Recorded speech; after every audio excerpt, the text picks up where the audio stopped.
Bonjour, j'ai la chance aujourd'hui d'être chez Francis Delay, peintre, sculpteur et coureur de Dieu, marathonien du Seigneur. Nous sommes le 23 juillet, nous aurons la joie d'avoir plusieurs échanges. Ce premier entretien, nous souhaitions le consacrer à la jeunesse de Francis Delay, une jeunesse qui est successivement, qui connaît plusieurs séquences. Votre toute première jeunesse, Francis Delay, je rappelle que vous êtes né en 1923, vous épousez donc 2 siècles, 96 ans. Votre toute première jeunesse, quel enfant étiez-vous? Dans quel environnement familial avez-vous grandi, Monsieur Delay? De parents bourgeois qui avaient une foi un peu nominative, un peu enfin comme on l'avait à l'époque. Je suis né coiffé, comme on dit certains enfants, et mon père a voulu pour mon baptême m'appeler France. Il voulait absolument me donner ce nom-là, mais son entourage a refusé parce qu'il pensait que c'était un nom de femme. Mon père l'a camouflé en Francis. Je ne sais pas s'il y a des Saintes France, Saint France, je ne sais pas. Enfin voilà. J'ai eu une jeunesse ordinaire, rien de spécial. Alors les premiers souvenirs d'enfance que j'ai, c'est une fête de la Vierge Marie, au mois de Marie, qu'on souhaitait à l'époque. Et pour les enfants, on faisait un petit hôtel avec des bougies et la Vierge Marie, une statue de Vierge Marie. Ça m'a beaucoup frappé. Et religieusement, de ma première enfance, c'est tout ce dont je me souviens. Ensuite, j'ai été malade aussi quelquefois assez sérieusement, notamment du cœur. Et j'ai eu à souffrir un peu dans mon enfance. Et après, pour bondir à l'adolescence, j'ai eu une adolescence tout à fait ordinaire, sans spécification quelconque. Et même à l'adolescence, j'ai abandonné en fait la pratique religieuse que mes parents m'avaient inculpée. Et je me suis mis à rechercher l'esthétique de la nature en me penchant sur le dessin et la peinture. À l'école, j'étais un piètre élève, car je me souviens que même dans ma plus petite enfance, la classe maternelle, là on nous enseignait l'ABC, je disais à la maîtresse de Stanislas, pourquoi un œuf, ça se fait en 3 bâtons. Et la maîtresse, qui ne pouvait pas répondre, m'avait fait mettre dans le cachot, comme on mettait à l'époque, avec un bonnet d'âne. Ah oui, d'accord, avec le bonnet d'âne. Un bonnet d'âne. Alors, vous avez le sourire jusque-là, Monsieur Delay. Vous êtes évidemment... on entend encore, on entend l'enfant que vous êtes encore aujourd'hui, bien sûr, puisque vous le portez, et vous portez avec cette malice et cette jubilation que l'on voit, que l'on discerne dans votre regard. Dans les facéties de votre enfance, le jour de votre première communion, il me semble que vous fermez les yeux et que fermant les yeux, vous êtes ce joueur-là de Dieu auquel vous vous expérimentez, vous fermez les yeux pour rencontrer la Vierge Marie. Et plus tard, dans la cérémonie de cette première communion, vous saignez le crucifix avec vous, et enfant, vous l'embrassez à droite, puis à gauche. Vous êtes très joueur. Non, de ma première communion, que j'ai eue avec difficulté, parce que j'étais un très mauvais élève et très indiscipliné, et dans le lycée où j'étais, j'avais subi plusieurs conseils de discipline, et l'aumônier de ce lycée faisait faire des longs devoirs de théologie à ses enfants pour leur permettre d'avoir accès à la première communion. Et moi je lui disais, mais c'est pour ça que Jésus demande. Alors il me répondait, c'est peut-être pas ça, mais vous avez à obéir. Et je n'avais plus rien à dire. Vous étiez au gardien. Mais j'ai eu l'appui de mon aumônier de scout où j'étais, qui m'a fait faire ma première communion quand même, malgré tout. Et ma première communion, la seule chose que je me rappelle, c'est que j'avais fermé mes poings et je demandais à voir la Sainte Vierge. Et puis j'ai eu des remords, j'ai dit, oh ben non, c'est trop beau pour moi, c'est pas ça qu'il faut demander. Vous faites le grand tour, vous faites le voyage à Rome. Nous sommes, je le rappelle pour nos auditeurs, vous êtes né en 1923, à 20 ans nous sommes en 1943. Au sortir de la Deuxième Guerre mondiale, vous avez 24-23 ans, vous faites le voyage à Rome, vous faites le voyage à Florence, et là se passe cette conversion au fond de votre cœur, tout en travaillant et travaillant d'arrache-pied dans cet atelier à Florence. Votre conversion se fait sur un mode inhabituel, car il ne se fait pas sur un mode parfois un petit peu commercial ou un petit peu sur le mode du fracas. Vous dites Francis, cette conversion, vous dites simplement un mot et vous engagez la conversation dans cette conversion, dans cette formule, vous dites Père. Oui, c'est vrai. Vous dites Père. Mais avant cette conversion, il faut comprendre ce qui se passait. J'étais un mauvais élève, donc et j'ai été accepté finalement par le directeur du lycée Montaigne, très aimablement, qui m'a retourné un peu. Et à partir de ce moment-là, je me suis mis à travailler un petit peu, et j'étais au lycée Louis-le-Grand après dans des études de rhétorique, etc. Et j'étais très attiré par la physique. Et j'avais déjà des intuitions de physique un peu spéciales. Or, la physique qu'on nous enseignait à l'époque, c'était pendant la guerre, au lycée Louis-le-Grand, on ne parlait pas de la fission nucléaire, bien entendu. Et j'ai séché beaucoup de cours au lycée Louis-le-Grand pour aller à la Sorbonne et écouter des conférences sur la lumière qui me passionnait. Et finalement, quand j'ai passé mon bachot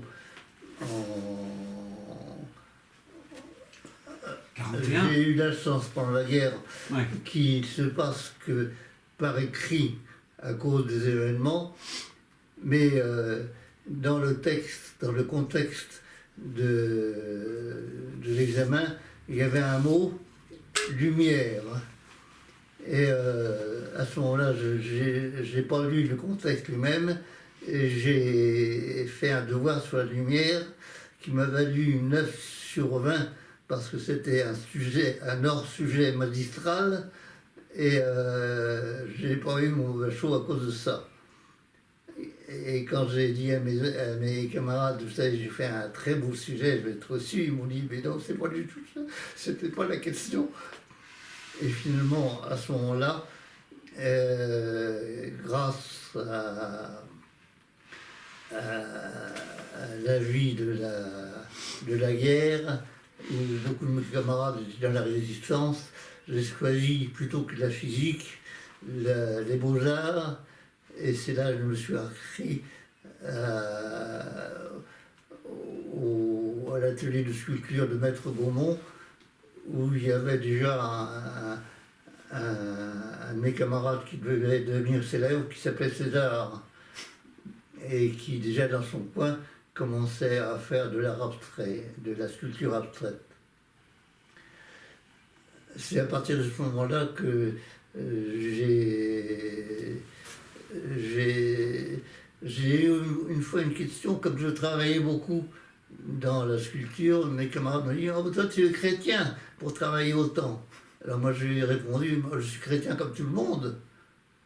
Effectivement j'étais comme tout le monde, mais je n'avais pas été encore converti. Et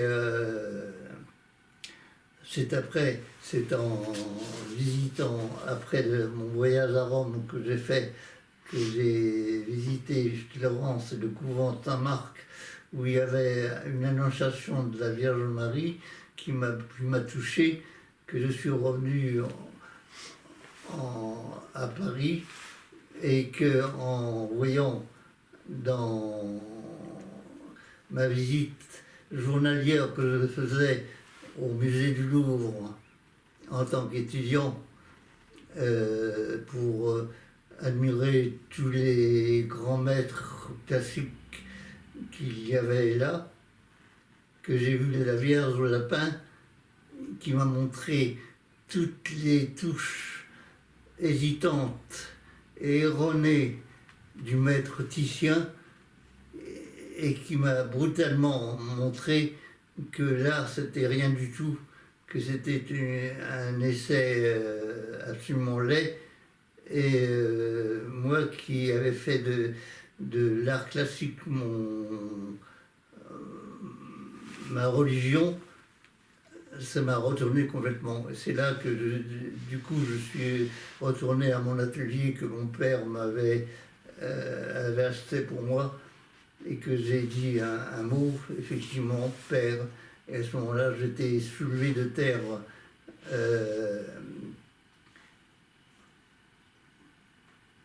sans que je sache combien de temps, dans une jouissance qui n'a pas de nom. Francis Delay, vous dites père, votre conversion elle n'est pas banale.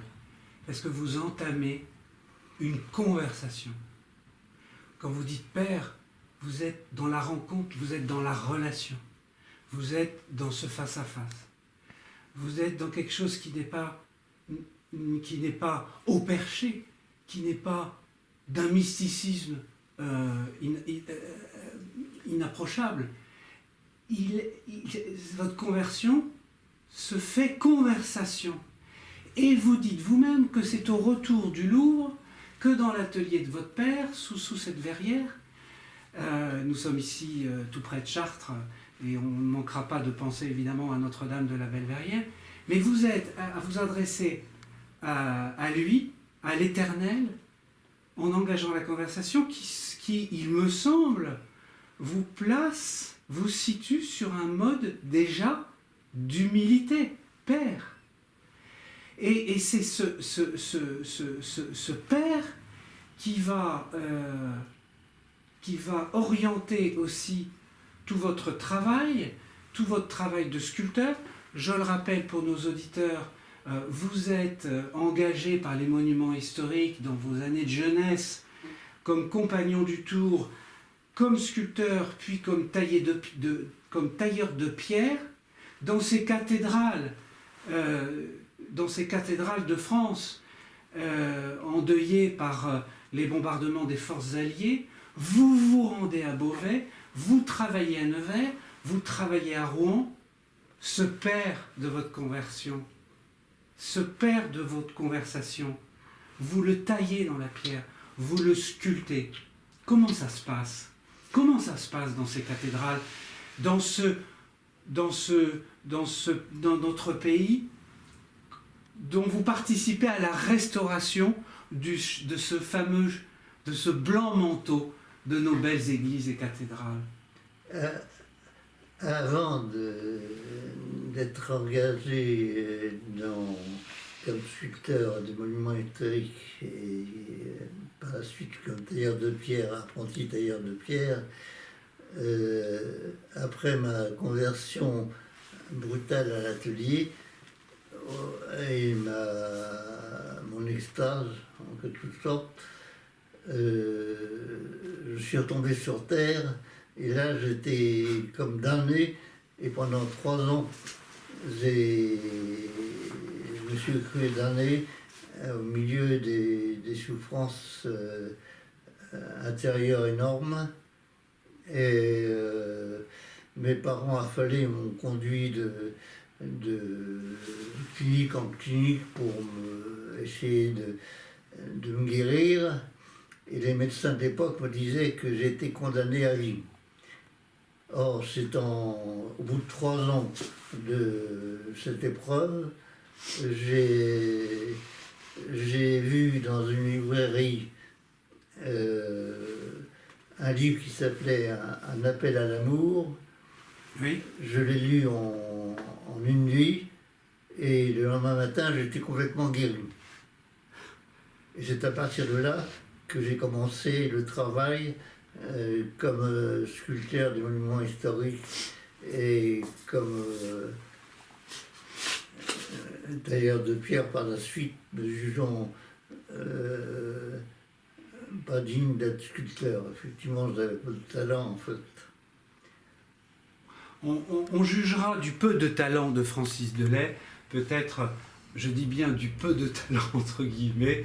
Je crois que derrière vous, le peu de talent de sculpteur que vous êtes a laissé, parmi d'autres, une très belle sculpture qui représente la Vierge à l'enfant. On pourra, entre guillemets, sourire de votre peu de talent. Ça vous appartient, Monsieur Delay.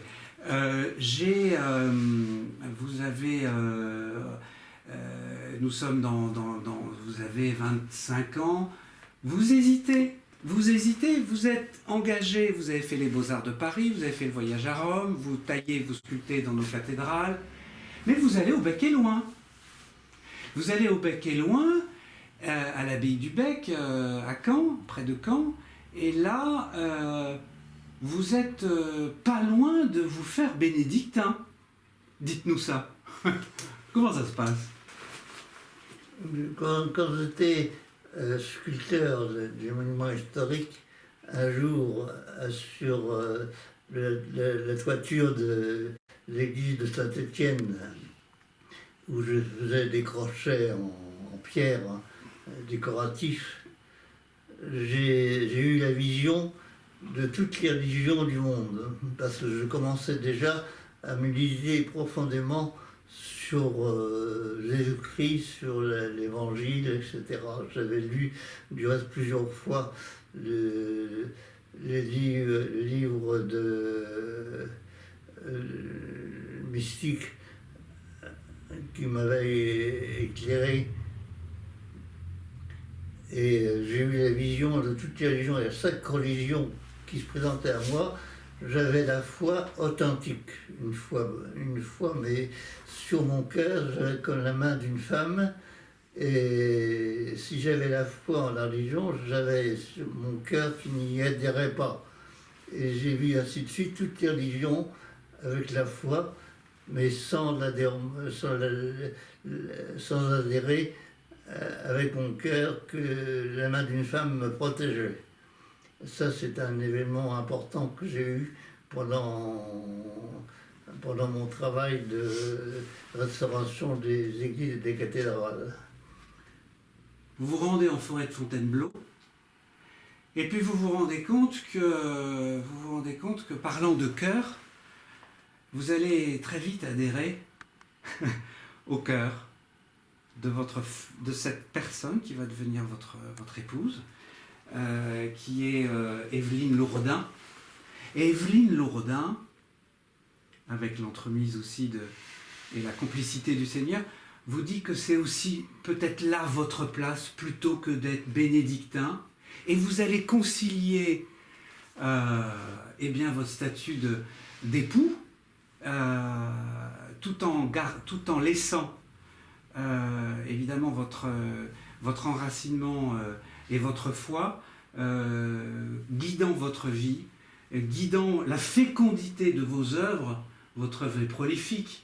Vous êtes exposé à la galerie Bernheim Jeune, la télévision vient chez vous à plusieurs reprises, vous avez une commande d'État, et là, tout feu, tout flamme, vous partez, vous épousez donc votre épouse, Évelyne, vous avez 6 enfants, et vous allez tambour battant, mener sur tous les fronts votre carrière de peintre. On est encore dans les jeunes années, ce premier entretien est sur votre jeunesse.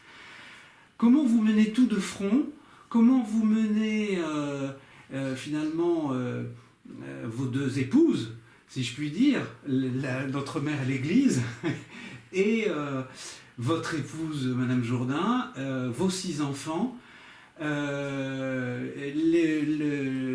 entretiens que vous devez mener, et puis, il faut le dire, votre prolifique œuvre de sculpteur et de peintre.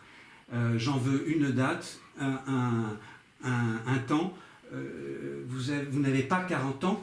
Toutes vos peintures sont rachetées par un marchand danois. Il ne reste plus rien, tout part tout d'un coup. Après ma conversion, j'avais renoncé à tout art en pensant que l'art, en fait, c'était pas ce qui convenait à ma foi. Et c'est en me mariant après, c'est d'une part, ma mère m'a fait faire une exposition à la Galerie Creuse très importante. C'est là que j'ai eu la télévision, l'achat de mes œuvres par l'État, etc., qui a eu un certain succès. Mais j'étais heurté par le côté commercial de l'art, et j'ai dit non, c'est pas ça qu'il me faut non plus. Et c'est en me mariant avec Évelyne Lourdin, au premier enfant qu'elle a eu, elle était couchée et était un peu souffrante, que je me suis mis à repeindre son portrait pour lui tenir compagnie. Un passant a dit, en voyant mon tableau, ça c'est un travail de professionnel. Et peut-être que ça m'a donné un coup de fouet, je ne sais pas. En tout cas, je me suis mis à rechercher ce que j'avais toujours cherché dans mon travail d'art aux Beaux-Arts, c'est-à-dire le secret de l'esthétique de la peinture classique, du relief de la peinture classique. Et c'est ce secret-là qui m'a conduit à reprendre la recherche de l'art. Je vois dans l'intérêt que vous avez pour le relief dans la peinture et le fait que vous y consacriez toute votre spécificité, je vois une correspondance manifeste avec le relief du chemin spirituel. Ce que je cherchais, c'était le secret de l'esthétique, de la beauté créée, alors que Jésus enseigne l'esthétique de la beauté incréée. Et c'est cette beauté incréée que Dieu a essayé d'enseigner au peuple juif avec tous ses déboires, parce qu'il n'arrivait pas à suivre son Dieu. Et c'est cette beauté incréée, c'est-à-dire la vie éternelle, que nous a révélé les écrits dans son enseignement après la croix par sa résurrection. Et moi, dans ma recherche du secret de l'esthétique, du relief de l'esthétique, de l'art, je cherche en fait une beauté créée. Et c'est cette beauté créée qu'il faut surmonter. Enfin, elle vous conduit à cette... Elle aide à la connaissance de la beauté incréée. Ça, je ne sais... Ben, il m'a aidé d'une certaine façon.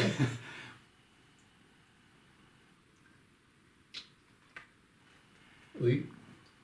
Je vous propose eh bien, un prochain entretien, ainsi que qui donc se fera dans les prochaines semaines. Et j'invite tous nos auditeurs, nos internautes, à passer le relais sur les réseaux sociaux pour que l'œuvre, l'homme et les transmissions de ce que nous a confié ce jour Francis Delay soient faites, et que ces transmissions nous aident à grandir toujours plus en joie et en humilité. Merci, merci Monsieur Delay de m'avoir accordé ces quelques instants dans votre maison au calme tout près de Chartres.